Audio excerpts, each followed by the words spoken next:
अस्सलाम वालेकुम। Global TV pro में खुश आमदीद। बेटी ने कहा, बाबा ईद में 5 दिन रह गए हैं, हमने कुछ भी खरीदारी नहीं की। मौलवी साहब ने कहा, अच्छा मेरा पुत्र, अभी बहुत दिन है, खरीद लेंगे, चांद रात से एक दिन कबल सब कुछ ले लेंगे। मौलवी साहब ये बात कर रहे थे कि अजान सुनाई दी। आंखें बेटी को झूठी तसल्ली पर शर्मिंदगी से झुकाए हुए थे।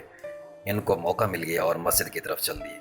आपने कभी सोचा कि मौलवी को पेमेंट कब मिलती है? मौलवी को ईदी और पेमेंट तब मिलती है जब वो ईद को रहते ही 2 से 3 दिन बाकी हैं। कभी आपने अपने माशरे के इर्द गिर्द देखा कि जो बाकी गरीब लोग हैं उनके साथ साथ ये मौलवी भी तो है। ये अफसोस का वैसे मकाम है कि हमारा जो मौलवी है उसका जरिया माश बेसिकली ये होना नहीं चाहिए ये, लेकिन अगर है तो इसका हमने ख्याल करना है। उसकी भी तो बेटियां होती हैं। क्या कभी आपने सोचा कि ईद के साथ साथ वो अपनी बेटी का जहेज कैसे तैयार करता होगा, वो अपनी बेटी को कैसे जवान करता होगा, कैसे घर से रुखसत करता होगा? उसके सीने में भी तो एक दिल है ना।